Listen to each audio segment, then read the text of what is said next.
I'd like to now ask Paulo if he would make his presentation. Mr. Chairman, Ranking Member Wild, and distinguished members of the House, my name is Paulo Figueiredo, and I am the living, breathing proof of human rights violations in Brazil. For doing the work of a good journalist, I am censored in all social media. I have my assets frozen and my Brazilian passport canceled, all without due process. I come from a family with a long legacy of fighting tyranny. My great-grandfather, General Euclides Figueiredo, led a revolution against Brazil's most brutal dictator, Getúlio Vargas. For that, he spent years in a dungeon. His son, my grandfather, João Figueiredo, became Brazil's 30th president in 1979, tasked with ending the 15-year-long military regime. As president, he granted amnesty, held free elections, allowed multiple political parties, and by the end of his term, peacefully handed power back to civilians, restoring full democracy in Brazil. I never imagined this legacy of fighting for individual freedoms would span generations and fall upon me as well. Until the end of 2022, year of Brazil's latest presidential election, I was a political commentator on JP News, a TV network often compared to US Fox News. The primetime show I was in had been voted the best in the country and had more viewers than the next two networks combined, including the local CNN. I had over 5 million followers across all social media with higher engagement than virtually any other journalist in Brazil. By any account, I was one of the most influential journalists in the country, until I started being targeted by a series of decisions from the highest court in the land. In December 2022, I had all my social media accounts blocked for Brazilians. Later, I learned that the order would extend to freezing my financial assets, suspending the confidentiality of my financial transactions, threatening exorbitant fines every time I said something that displeased Justice Alexandre de Moraes, and even canceling my Brazilian passport. I disappeared from my entire audience. This is the modern equivalent of being sent to a dungeon, as was my great-grandfather. In January 2024, following Lula's inauguration and the January 8th riots, Brazil's Department of Justice opened a case against JP News, accusing the channel of fomenting the revolt. Demonetized by YouTube, faced with new criminal case and threat of losing its public concession, JP News gave in and laid off all its conservative commentators and adopted a more Moraes-friendly editorial stance. I was unemployed with all my assets frozen and my work tools blocked. Rumble and locals promised to always stand for freedom of expression, so I joined, quickly becoming one of the biggest content creators on both, with 120,000 subscribers on Rumble and nearly 60,000 subscribers and 2,000 paid subscribers on locals. However, in December 2023, pressured by absurd orders issued by Moraes, with me being one of the main targets, I believe, both platforms closed access to all Brazilians. The financial loss has been unbearable. On February 8, 2024, Brazilian newspapers reported a new offensive against me. I was apparently being investigated for accurately reporting on primetime TV the behind-the-scenes meetings of the Brazilian Army's High Command in December 2022. In this investigation, a new measure was issued prohibiting me from having contact with former President Bolsonaro and any other person investigated, a clear intimidation tactic that hinders my journalist activities. There's one single name behind every one of these decisions. That's Alexandre de Moraes. Remember this name. He's the de facto dictator of Brazil. He's a Supreme Court justice, the head of the Superior Electoral Court, known as TSC, and the man in charge of the infamous fake news probe, which began in 2019 and is still open. An alarming caveat. Through all this, my work was being carried out from my studio in Florida, where I have been residing since 2016. I have therefore been under the jurisdiction of this country the entire time, and consequently protected by the rights guaranteed in the First Amendment of the Constitution of the United States of America.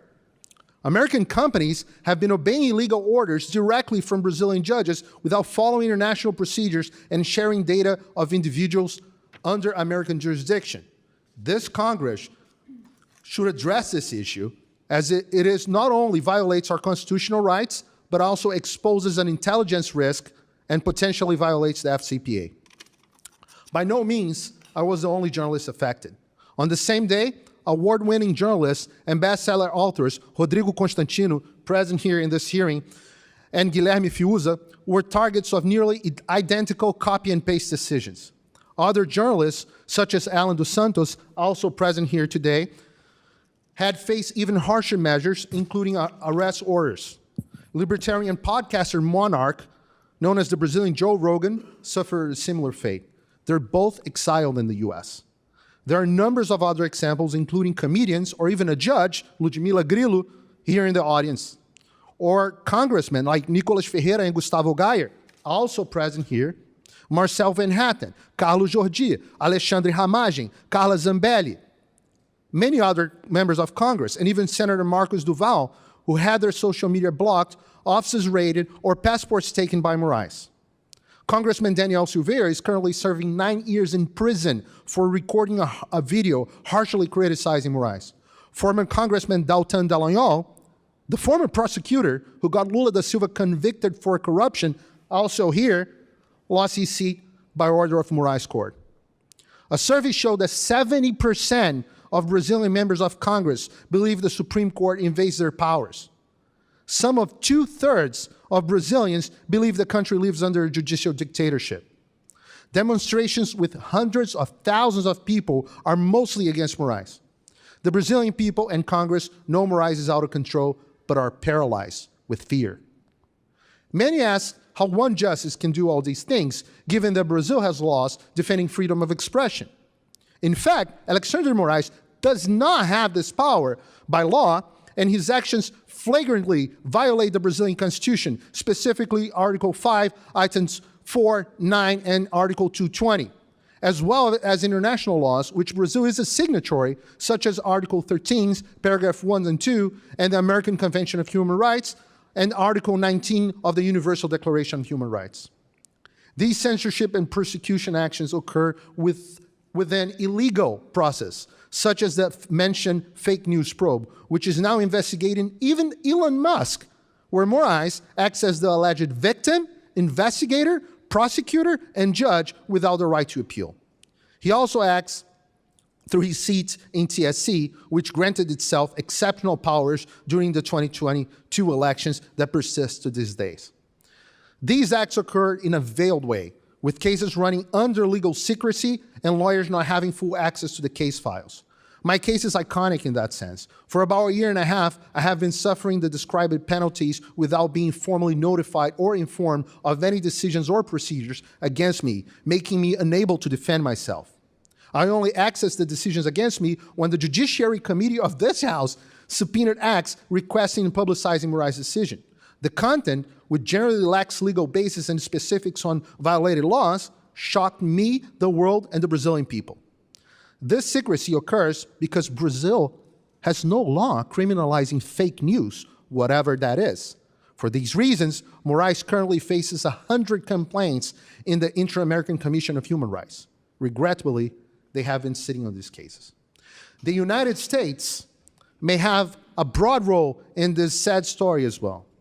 Some could even say that the US government and NGOs acted directly in strengthening Brazil's censorship apparatus.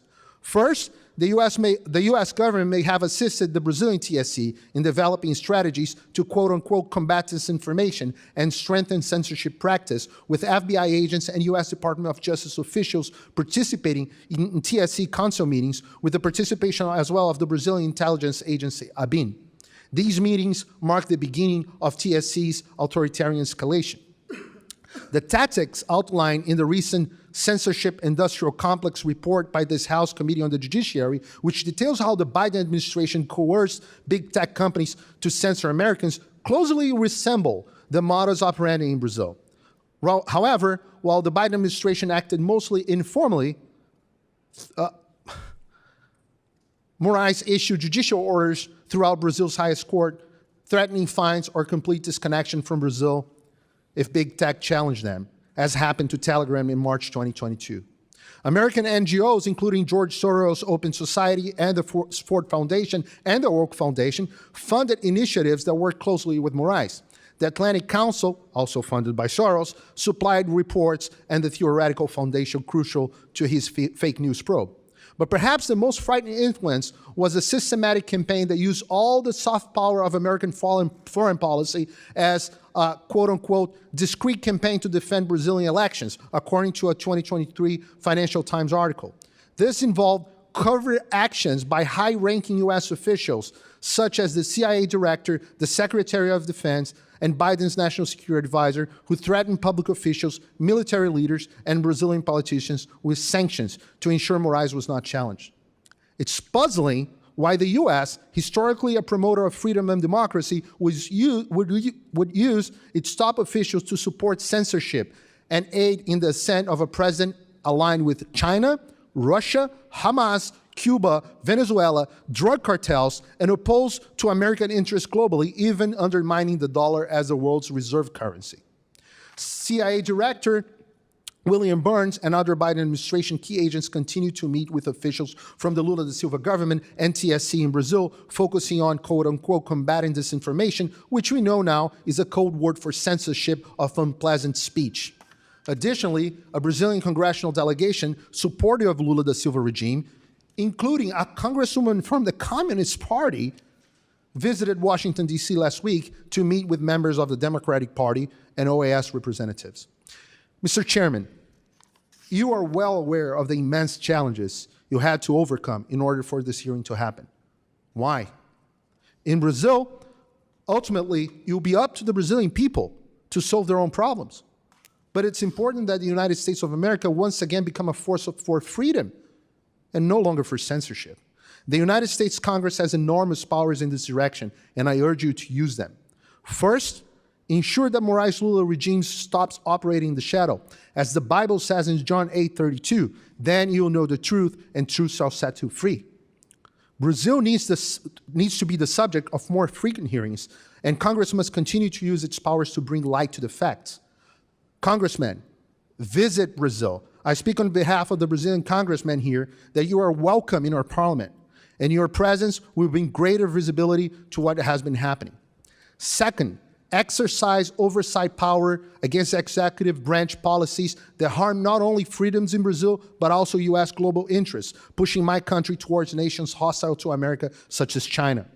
Third, withhold funds and resources, not only those destined for Brazil, but also for international organizations, such as the OAS, that are shirking their roles. The American taxpayer should not finance the oppression of my people.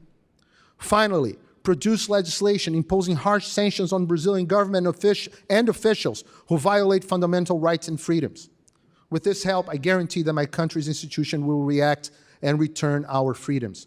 This is what I beg of you on behalf of millions of Brazilians. God bless America, God bless Brazil.